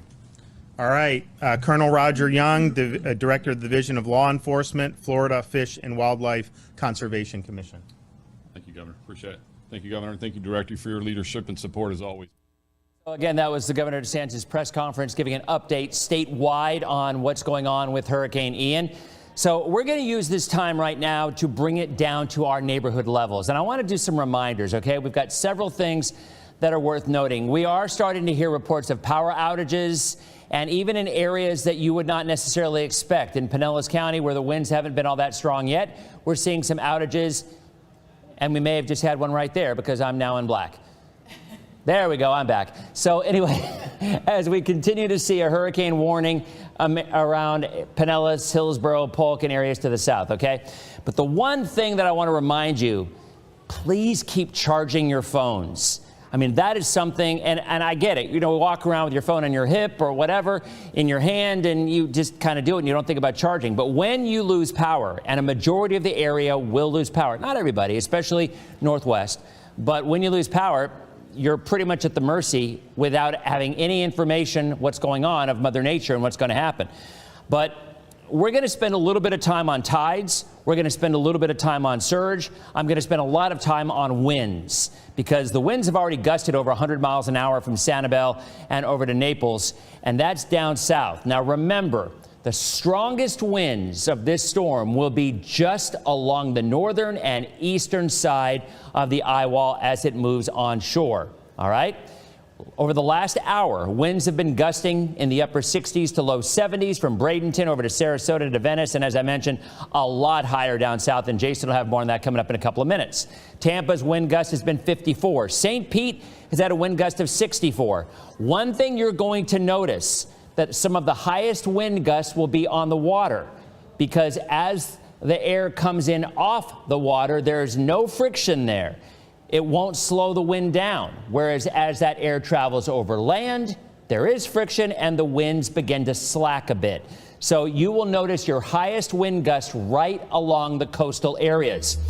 But here's something, and it's probably going to go against a lot of the things that you've been hearing, but I'm really confident in talking about surge here with the next upcoming tide. As a matter of fact, right now, some of the tides in our northern counties are actually 4 to 6 feet below average. Forget above average with the surge, they're below. And it's a good reason why. We've been talking about this for 24 hours. The winds are blowing offshore. In other words, there's no way that you are going to see a rise in water or surge if the winds are blowing all that water out into the Gulf of Mexico. So as long as this storm stays south of where you are, so there's your east-west line. Let's just use St. Pete as an example, all right? As long as the eye or the center of Ian is below this point, your winds will be blowing offshore, and you will not see a surge. But once the center passes wherever you live, and I'm only talking about folks on the coast, by the way, people who live on the water. If you don't live on the water, surge is not your concern. And that's probably 98% of us. But at the end of the day, it's still important because water will do most of the damage. And unfortunately, water is the most dangerous in terms of human life because you cannot outrun the water. We've said it 1,000,001 times now. Hide from the wind, run from the water. But again, my point is, as the winds go, as the center goes north, the winds will then come around from the opposite direction. We will then have an onshore flow, and that is when the water will build up. I do not believe that is going to happen, the building water in this next high tide, which is between 4 and 6 o'clock tonight, because we will still have an offshore flow. Now, that is for Tampa Bay northward. It's going to be close for Sarasota and areas to the south, because at that point the center could begin to go north, and then you will have an onshore flow from, say, Sarasota, from the Bay down into Venice and into the Port Charlotte area. There will be an onshore flow there, and that is where the water will build.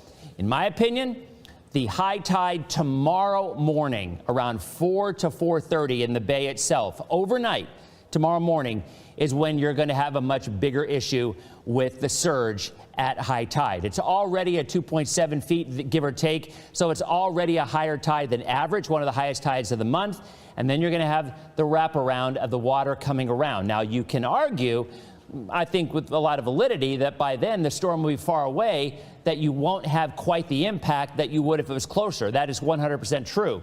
But this is a sizable storm, and it still has a pretty decent reach.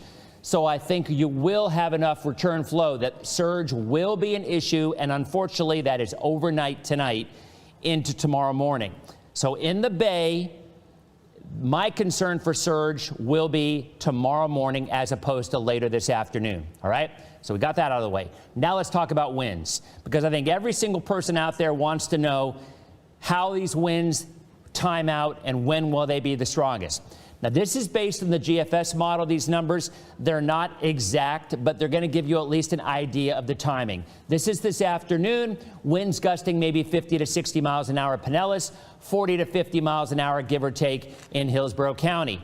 And then by later on in the evening, we see those winds gust into the 60s range and into the mid-60s in Pinellas. So between 8 o'clock and 10 o'clock, you are going to see a pretty broad area of winds gusting from 50 to 70 miles an hour. That is almost identical to Hurricane Irma 5 years ago. I really think north of Manatee County, the impacts are going to be practically the same with Irma. And unfortunately, that includes Polk County. Because if you remember in Polk County with Irma 5 years ago, they had extreme wind warnings. They had 100-mile-an-hour winds around midnight to 1 a.m. So that is going to be another issue. We were hoping Polk wasn't going to have to deal with this. And I'll say this again. If you live in areas where the winds are expected to be over 70 miles an hour, you still have time to go to a shelter. You still have time to go to a safe building. Mobile homes are the absolute worst place for you to be. And I'm not talking tornadoes. A lot of people think, oh, well, you know, mobile homes and tornadoes. You're right. For whatever reason, that seems to be a relationship. But this is pure and simple, straight, flat out, sustained winds of 65 to 70. And that is a forecast for Polk County that could come to fruition late tonight into the overnight. So if you're on the fence in Polk County, you might want to consider going again to a shelter just tonight, because tomorrow this is over. This is offshore Florida by tomorrow afternoon. Earlier on, the models were showing that it was going to miss the trough and it was going to linger for a couple of days. That will not happen. This will be gone. So it's one night of inconvenience rather than face the possibility of some damage if you're in a mobile home. But only, again, if the winds are gusting, in my opinion, from 70 or higher. That's usually the threshold. So this is the overnight hours, 4 a.m. tomorrow morning, still winds of 50 to 60 miles an hour. And by the way, I've been talking about this for days, and we already had a report of this. We have some trees down in the Valrico area because there's been so much water over the last couple of months. And the problem is when you get as much rain as we've had, right, and then you have a steady wind of 50, 60, up to 70 miles an hour for about 24 hours, that ground will soften and those trees are going to fall. It isn't that there's just a mass amount of wind that'll knock everything down. All that rain softens the ground and make it more likely that the trees can fall. To me, that is our biggest concern. Honestly. Thank you for listening to the Radio A1A simulcast with Cruisin' Country Radio and our YouTube A1A streaming service of the continued broadcast of the situation with Hurricane Ian. We'll continue this broadcast most of the day and into the afternoon as needed. We're receiving reports that there are specifically those individuals who are receiving this and using it for information on up-to-the-minute things to do and what's happening. Many are without power. So back to the broadcast, and it's live on Radio A1A and Cruisin' Country Radio. area will have tropical storm winds until this storm exits to the east, and that'll be later on tomorrow morning into the afternoon. All right. So we go on through Thursday afternoon, 4 o'clock. Still winds solid, 50 to 60 miles an hour. And then 7 o'clock tomorrow night, still 50 to mid 60 miles an hour, even as the storm has gone offshore. And in the Atlantic, we are still looking at winds of upper 40s to lower 50s. And then finally, as it pulls away even more so, the winds subside back down into the 30-ish range and down to the 20s by later on in the day. So the heaviest of the winds will be through tomorrow afternoon, and that persistent wind with all the rain. And the rain totals probably are not going to be as high as some of the models were originally indicating, although right along the path or where some of the training rains pop up, there could be 15 to 20 inches. I think probably 6 to 10 is a pretty reasonable number for a lot of places. And again, Jason will talk more about that coming up in a couple minutes. So again, here's the wind gusts. Let's go to Citrus and Hernando and Pasco. So look where you live, all right? Look at the time. That's 2 o'clock today. And then we go from here. This takes us to 8 o'clock this evening. And we're now looking at winds mid-60s along the coast. The winds will be stronger along the coast than they will be inland, at least until the storm moves in. Again, because, as I said, there's no friction to slow that wind down along the beaches. That's through 8 o'clock tonight. Overnight, midnight, winds of 50 to 60 miles an hour. We're going to lose power in a lot of places, which is why having your phone charged and having our streaming app on your phone. If you're watching on TV right now and you're like, oh, man, when I lose power, I'm going to lose it. No, no, no. You download, you go to abcactionnews.com/apps, APPS, abcactionnews.com/apps. It'll take you to a link to download our apps onto your phone, and you will be able to watch the same coverage you're watching on TV on your phone, your fully charged phone, because we're going to continue to just beat that into your head that we are reminding you to recharge your phone. I've been there. We've all been there. I mean, you lose power on your phone on every day. You don't want to lose it now. All right, so anyway, we go on into the overnight hours tonight into tomorrow. We still see winds of 50 to 60 miles an hour. That kind of continues. Tomorrow morning, 7:30, 8 o'clock, still in the middle 50s. This is not the kind of wind that is going to give any problems for Citrus, Hernando, or most of Pasco County. Might there be a few trees down? Sure. That can happen in an afternoon thunderstorm. But that track is going to be far enough east that most of Pasco, Hernando, and Citrus should be okay. Eastern Pasco from Zephyr Hills to Dade City to Wesley Chapel. Maybe a little more wind there at times. Watch out for that. But otherwise, certainly not the kind of wind that will do structural damage. Maybe a pool cage or two could have some issues. Should not be a big deal. Even as the storm pulls away tomorrow night and probably begins to re-intensify in the Atlantic, there still could be a band of some heavy rain and heavy wind, but that should not impact areas of Citrus, Hernando, and Pasco County. But even still, overnight tomorrow night, we are still showing some winds in Citrus County in the 50s to low 60s because Ian will start to redevelop in the Atlantic, and those winds will come around and increase on the backside. So finally, by Friday, it pulls away, and then we're out of the woods. All right, let's talk about Polk County. These numbers are a little low, in my opinion. I don't think the GFS quite has its hand on how strong the winds will be, because 4 o'clock, this is about right, upper 40s to low 50s, and then by mid-evening, upper 50s to low 60s. The Hurricane Center has a Category 1 hurricane just to the southwest, and granted, some of those winds will probably be in a very small area, but I think winds gusting closer to 70 seem reasonable to me. The track anywhere between Lakeland and Lake Wales, I mean, I think it could be, and there again, the GFS is taking it on more of an east track, as is the Hurricane Center. But earlier on, it was here. It really could be in any spot here with winds of about 60 to 70 miles an hour. Again, the GFS is going on the low side. I would not be surprised if they're a little bit higher. But at the end of the day, these are still not damaging winds. They are winds that would threaten a mobile home, but they're winds that more than likely would probably give some trees down. And I know how many folks had families who evacuated from our area to Orlando. Raise your hand. I mean, a lot of us did, right? And at that time, that was the right call, because we had evacuation orders, mandatory evacuation orders along the coast and in other places. And it was the closest place to be, because even Polk County wasn't in a hurricane warning. It was a tropical storm warning. So it was the right call, in spite of how it played out, that they're going to get wind.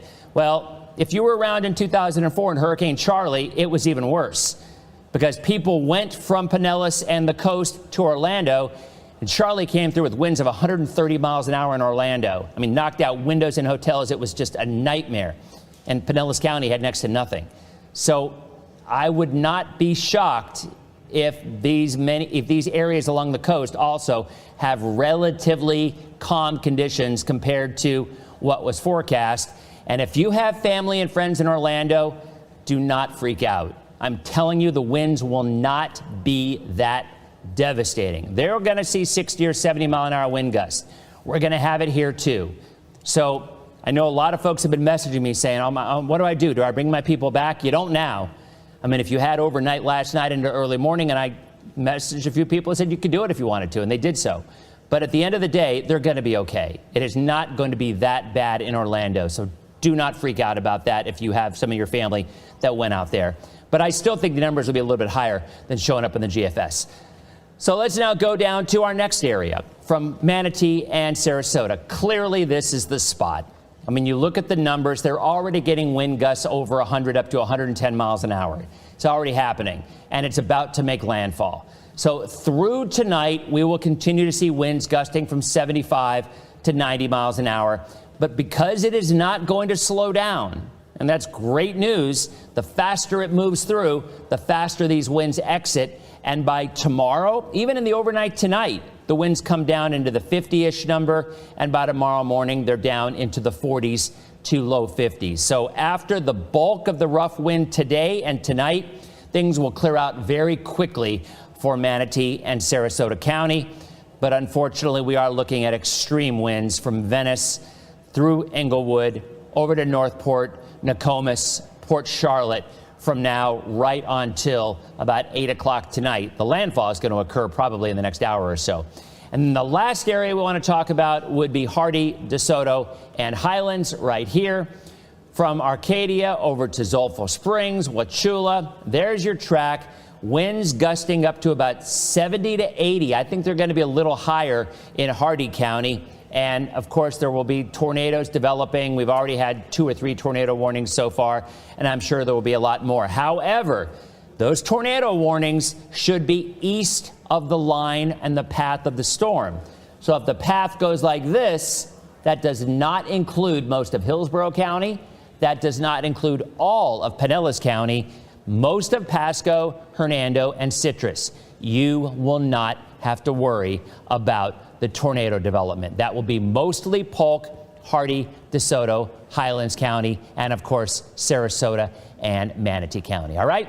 So that was kind of an update on the winds, an update on the water. Let's go over to Jason with a live look at how the storm itself is looking right this second. Well, you had mentioned a second ago that we're starting to get reports of widespread power outages. So far across the state, 316,000 without power, and we're now seeing them in Pinellas and Hillsborough County, where gusts have exceeded 60 miles per hour. So currently in Pinellas County, we're running 23,000 customers on the low side. That will likely increase. In Hillsborough County, we're running a little bit close to that as well. Looks like 23,000 as well.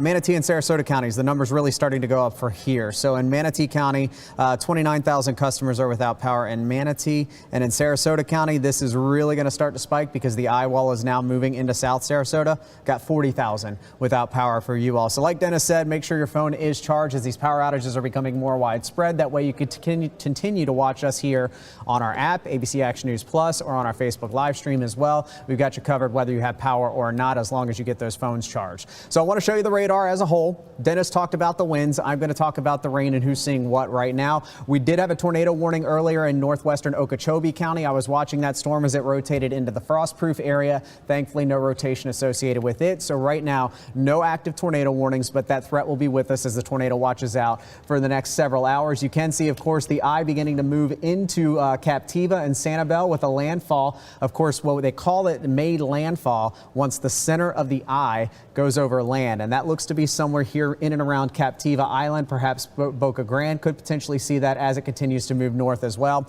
I want to back this up just a couple of hours because we've been seeing some significant wind reports finally beginning to show up associated with this eye wall. And the first one we're going to look at is the Naples Pier, 112-mile-per-hour wind gust with the eastern eye wall as it's now scraping I-75 from Fort Myers down to Naples. A little further north, we're looking at winds in and around Captiva and Pine Island, Sanibel, 107-mile-per-hour wind gusts here. And I did also see the Pine Island area, not in Hernando County. There's a Pine Island down south just to the west of Fort Myers. Wind gusts there of 114 miles per hour. We've got 97 showing up in St. James City. I'm showing you these numbers because the southern eye wall is beginning to approach Sarasota County. So let me back this up and we're going to go a little bit further north here and then we'll come back to the Sarasota County radar in a second. But look at this in Venice, in Inglewood, all along 41, all along 75. This is where we're looking at the eye wall, the northern part of the eye wall coming in to Sarasota County. I'm going to flip the rain off and look at the winds. It's going to be a kind of a mess for you, but I'm going to see what these winds are showing up here in Venice right now. We've got 65 to the north, 74 in and around Sarasota. In Inglewood, where it's more than 16, I was afraid it was going to show that. Let me go a little further southeast, 96 in Port Charlotte. So again, this is where the 100+ mile-per-hour winds are now coming in to parts of Tampa Bay, and it's in our extreme southern spots at this point here in southern Sarasota County. So again, the eye wall, the worst of it, now setting up for Inglewood, Manasota Key. We're also looking at this from Venice to Nokomis. The northern edge of the eye wall is now moving into your area, and I don't think you're going to get the calm of the eye because the eye may pass just to the east of these areas, and if that's the case, you could potentially be in the eye wall in these areas for several hours, and that means 100+ mile-per-hour wind gusts over the next several hours, and they won't relax until the eye starts to pull away and you get out of that eye wall. So that's what's happening right now in southern Sarasota County. Back to the north along I-4, I just got alerts on my phone in eastern Hillsborough County that power outages are already starting here as well. My Wi-Fi went out on the security system and it sent me the alert. So places like Plant City, Dover, over to Brandon, Valrico, and also into Tampa as these bands roll through. 58-mile-per-hour wind gusts at Tampa International Airport, and we've seen 62-mile-per-hour wind gusts at St. Pete at Albert Whitted Airport. So as these bands roll through, that's when you're going to see the winds accelerate. They'll calm down with the lighter rain, and then the heavier rain comes back from east to west, and that's when we see the surge in the winds picking up once again. Clearwater Beach, haven't talked a lot about you. Thankfully, like Dennis said, we have that negative surge happening right now. Just like the scenes with Irma, Tampa Bay in downtown Tampa is 6 feet below what it normally is right now. Thankfully, nobody walking in it like we did see with some people doing during Hurricane Irma. But if we didn't have a hurricane out there and the water was that drawn out, you could walk 150 yards from shore out into what should be 4 or 5 feet of water in downtown Tampa, and we're not seeing that happen right now because of the negative surge. That will change to a positive surge later on as we get the onshore winds back, but up until that point, our concern is just these power outages that are increasing now here in Pinellas and Hillsborough. Again, 20 to 40,000 people in both counties are now showing up with these power outages and these winds at 60 miles per hour. So we talked about the eye moving into southern Sarasota County right now. Let's go a little further north in Bradenton. The SRQ airport has reported 70+ mile-per-hour wind gusts. These bands of rain where you see the yellow and red showing up, we're talking about 1 to 2 inches per hour, if not higher than that at times, especially in the eye wall. So if this eye wall continues to go a little further north, these are the areas that are going to see 5 to 10 inches of rain on top of what you've already seen here today. So where the yellow and red colors are, that's the highest amount of rain. And I say that because look at our easternmost zones in Sebring, in Avon Park. You haven't had a lot of rain at all. We've had several rounds roll through, but we've actually run into a little bit of a dry slot in these areas. So thankfully, the flood threat is low for you guys at this moment. That could change, but at least right now we're not issuing those flood concerns as the water levels are certainly going to begin to rise as we continue to see these heavy rains. And then back north into Polk County, haven't seen too much in the way of power outages here, but 2,000 were reported when I did take a peek at that here in Polk County as these tropical storm force gusts are continuing. And it's these areas in red that are now crossing over 27 here between Frostproof and Winter Haven.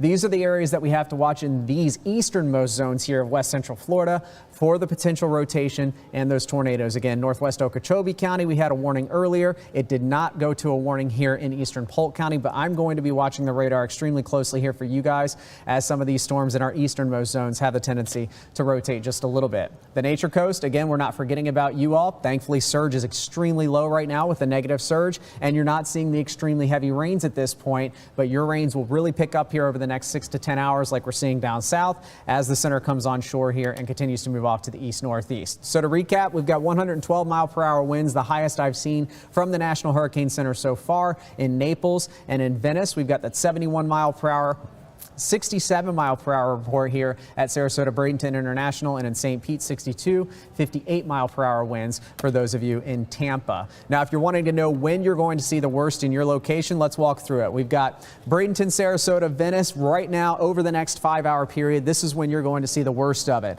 Now, depending on the exact track of the eye, it really could be east or west, but the timing is not going to change. We're going to see the highest potential for the strongest storms and the strongest wind and that tornado threat increasing at the most here as we go to 5 and 6 o'clock tonight for Arcadia, Wauchula, and then up 17 to Bartow. That's when they see the eye continuing to push off to the east-northeast. Tampa, St. Pete, Clearwater, that's when we're going to get into the hurricane force gusts. We've been in the tropical storm force gusts. The hurricane force gusts are on the way by 5 and 6 o'clock tonight. The Nature Coast, you're looking at 5 and 6 o'clock tonight for you to start seeing tropical storm force gusts as you have been below that threshold so far. As we go to about 8 o'clock tonight, the center continues to move east-northeast, slowing down a couple of miles per hour. It's at 9 right now. The forecast is for around 7 miles per hour. That prolongs the worst weather for you over top of you. So Lakeland over to Winter Haven, Wauchula, Sebring, this is when you're closest to the center. This is when we really start to see those hurricane force winds moving in for you all in these locations. At the coast, we continue to see offshore winds,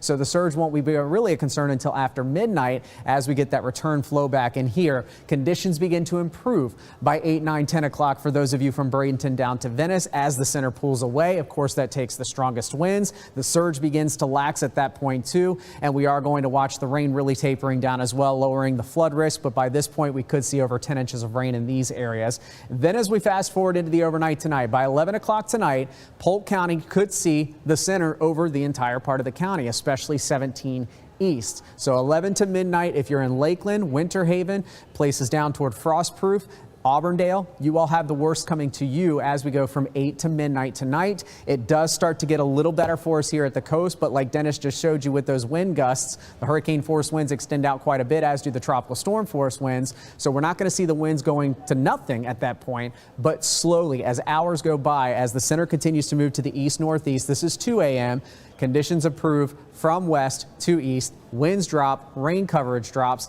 and that surge actually begins to pick up at this point by the coast, because remember, we're looking at the onshore wind coming back, but like Dennis said, it may not be as bad as what it looked when, of course, we had the center a little farther to the north with the National Hurricane Center forecast track the last couple of days. By 5:30 Thursday morning, the coast's starting to clear out. We'll still see a few scattered showers around, gusty winds, but all of us back to tropical storm force. The hurricane force gusts also out of Highlands and also DeSoto counties, Polk County at that point, and then it continues to go up toward the northeast, potentially going offshore in Daytona, and then it could curve back to the west and a second landfall possibly in places like South Carolina and Georgia. So that's a step-by-step, hour-by-hour of what you can expect when the worst is in your neighborhood. We're here all day with you, and we'll continue to update you throughout the day right here at ABC Action News. Jameis. All right, thank you, Jason. And we've been keeping track of power outages all morning long. The number is increasing and can only be expected to go up as Hurricane Ian moves through. Yeah, and we cannot stress this enough. Make sure you charge your phone so you can stay up to date on all the news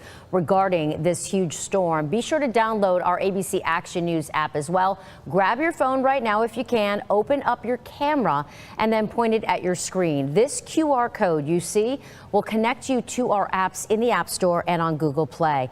And there you can find the live interactive radar in your own neighborhood. Plus, here's the best part. You can watch ABC Action News and ABC Action Weather 24/7, even if you lose power at your house. And also good to point out, I'm sure a lot of you have been getting phone calls or text messages from friends or family in other parts of the country. They can download that app as well and watch live coverage just as you are here as if they were here in the Tampa Bay area. It's certainly good for them as well. And no matter where you are the next few days, we want to make sure you're able to get up-to-the-minute information on Hurricane Ian, whether that's the track of Ian or emergency orders. And that's why we have partnered with these 6 local radio stations. They will simulcast our coverage so you can hear them using a battery-powered radio if the power goes out. By the way, if you have the iHeartRadio app on your phone or tablet, you can find all of these radio stations on that. So you can listen, even if you don't have an old school radio or even a weather radio, you can use the iHeart app on your phone to still listen.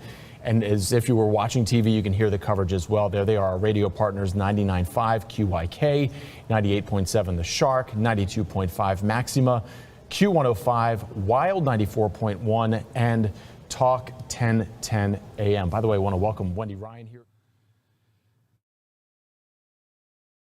Radio A1A is proud to be a part of this too. We're going to take you back to regular programming here as we go through the rest of the day and wish our friends in Southwest Florida well. From Radio A1A and Cruising Country Radio, thank you for listening to this live broadcast.